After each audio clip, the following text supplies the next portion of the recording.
ورحمة الله تعالى وبركاته. أخواتي إخواني كي دايرين، اش اخباركم؟ في الحقيقة تنصيبوا في واحد الصدقة ديال واحد الوليد مات لينا الله يرحمه، ديال شي ناس جايين عندي باغيين يهزيو ودعوا لنا مع داك الوليد بالرحمة، عنده 10 سنين الله يرحمه أشرف. المهم درنا الدجاج باش غادي نحكوه، درنا السودانية ودرت سكينجبير، هادو 10 دجاجات درت لهم تقريبا واحد 4 المعالق كبار ديال السودانيه اولا 5، لان عندي ميزانيه درت واحد 4 المعالق ديال كبار ديال السكينجبير ولا حتى هما 5 تقريبا. المهم حفناه هكا ولا حفناه هكا على 2 المرات. درت الملحه، درت فيهم شويه الماء، خليتهم بحال معجونين بحال الشكل ديال الهريسه، ودرتهم في الدجاج باش نحكوه باش يخرج منه هذوك الزغب ديالو، داك الريش الصغير وداك الشيء. ايوا حكيتو اللي درت فيها اللي درناها هكا كنحكوها كنحيدو ليها. ها نتوما ملي كديروا فيها دوك اسمو كتحك كيبقى الجلد بياض ونقي، كيحيدوا منها كلشي، ما كتبقى حتى شي حاجه ما كتبقى. ها نتوما كيتحك هادشي باش هاد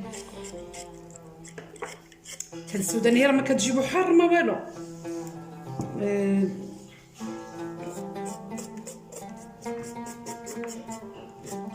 هذيك اللزوجه ديال اسمو ما كيبقى لا زغب لا ريش صغير لا حتى شي حاجه. وحتى هذه اللي تتكون شويه خطيره في الريش تنطلعوها هكا وكنحكوها بالموز. ولو ان الفكره راه جات متاخره وما كناش بغينا نصوروا، غير بنتي قالت لك لا كديروا. هاد صدقه ديال ولد عمي الله يرحمه، الناس اللي شافها غيدعي معاه وغيدعي مع والديه بالصبر، الصبر الجميل، الام ديالو الله والباه والخوت ولينا حتى حنا راه عزيز بزاف الله يرحمه، مسكين الله يوسع عليه. وهذا ما كان الولد مات بعيد عليا، ماشي هنا، مشينا سافرنا ورجعنا، وهذاك الشيء اللي خلاني نتاخر عليكم شحال ما بقيتش كنصور. راه غير هذا الولد كان مسكين مرض الله يرحمه والله يوسع عليه. دابا غنبداو نغسلو فيه الغسله الاولى، لان باقا لي غسله اخرى ان شاء الله ملي نديرو ليه الحمض والملحه والخال. السكينجبير عاوتاني، لان السكينجبير راه كيرطبو كيحيد منو كاع دوك الزفوريه وداك الشيء، مازال ان شاء الله غنحيدوها من. بسم الله. دابا غادي نديرو الخل ها هو.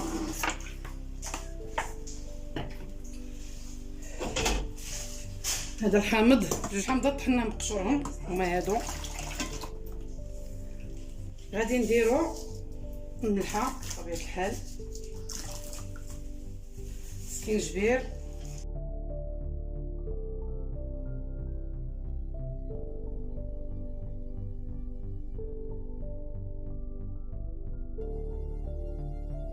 ديالنا ها هو خلينا غنخليه ساعه ريت ما ندير ليه الشرموله ديالو ان شاء الله.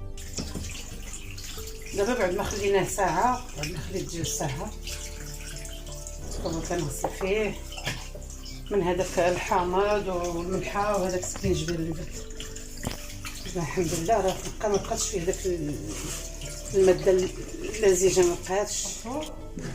هو الربيع دوزتو في المولينيكس ولكن ماشي بزاف، المهم راه غادي يهبر، ما غادي يبقى فيه والو. هنا 2 قواطع ديال المعدنوس وقبطه ديال القزبر. عندي هنايا معلقه غير مملوءه ديال البزار ما عمرش بزاف، معلقه صغيره ديال القرفه، معلقه كبيره ديال الخرقوم، معلقه كبيره ديال السكينجبير، معلقه حتى هي ما عمراش ديال غير مملوءه حتى هي ديال العطريه الدجاج. عندي واحد 5 ضويمات، عندي واحد 5 ضويمات ديال الزعفران. غادي ندير هاد العطريه دابا.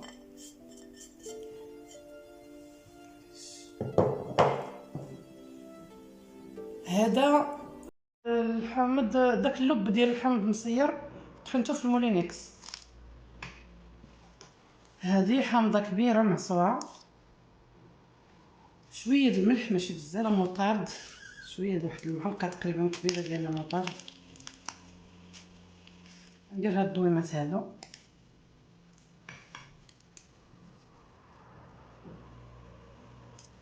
غندير الثومه، واحد 3 درجات ديال الثومه،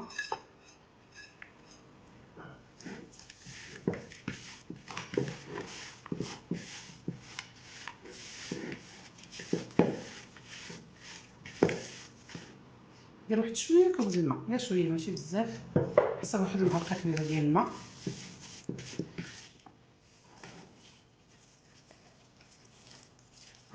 بسم الله.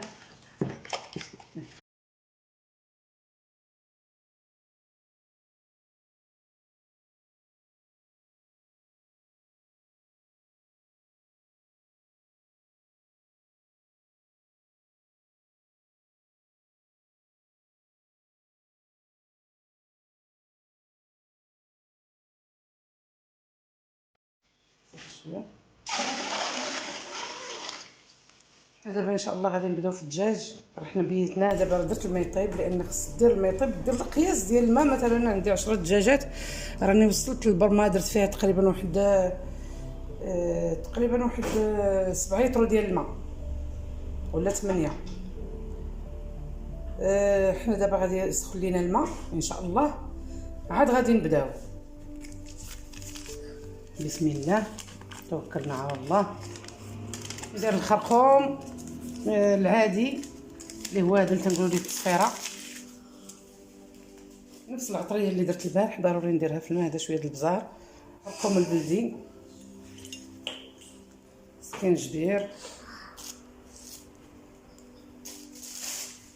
ديال مرازيه الدجاج، شويه د القرفه، ندير واحد 4 دويمات ديال الزعفران.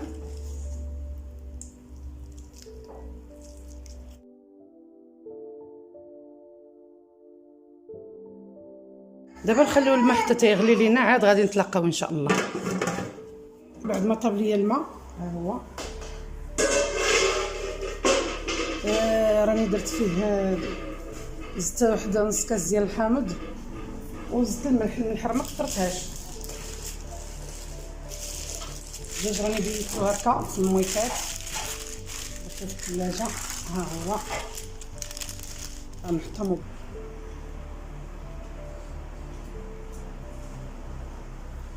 حطو هكا مباشره على الصدر.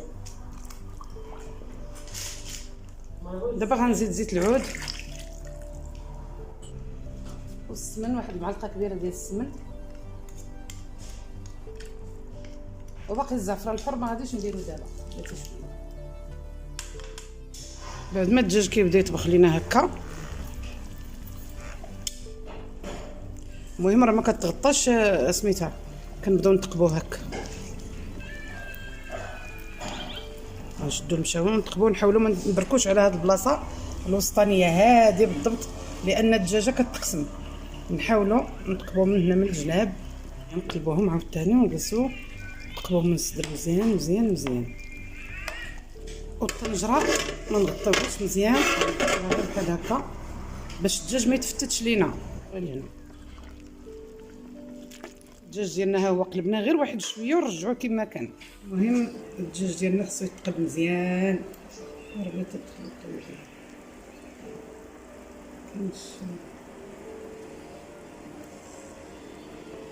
بعد ما طاب لينا الدجاج غادي ندير هاد الزعفران، الله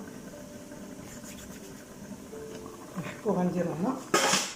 بعد ما طاب لينا الدجاج انا زدت فيه الزعفران الحر، يلاه رميت فيه دوك العنيقرات والقنصه والكبده، راني سلقتها من البارح وحطيتها باش غنعرفوا بلي راه الدجاج طاب لينا. غادي نتقبوه هكا ما يخرجش لينا منه ولا نقطه ديال الماء، صافي هنا كنعرفوا بلي راه الدجاج طاب. البصله درتها تتشحر في البوطه الصغيره مع شويه ديال القرفه وشويه د الزعفران الحر وشويه د السمان وشويه ومن هاد لاصوصنيت ديال الدجاج. دابا عاد غنديرها هنا طيب، لان ما بغيتش نطيبها مع الدجاج لحقاتاش. المهم دابا هذه هي التغميره، مازال ان شاء الله غادي نخليوها طيب على حسب هاد البوطه الصغيره. دابا خلطت واحد المعلقه كبيره ديال السمن ومعلقه كبيره ديال لا موطارد وتقريبا شي 2 المعالق ديال الحرور. انا خلطت بهم ودهنت بهم الدجاج هكا باش نحمرو، وما تخافوش راه ما غاديش يجي حار.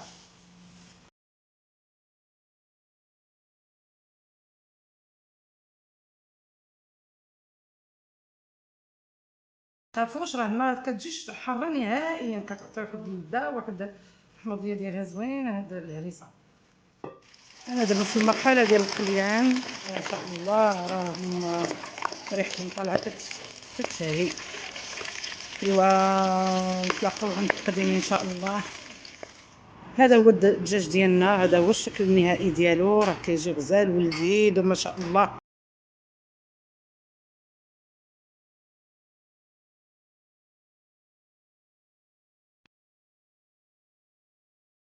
لا تنسوا الإعجاب بالفيديو والاشتراك في القناة تشجيعا لنا لنستمر بنشر المزيد إن شاء الله.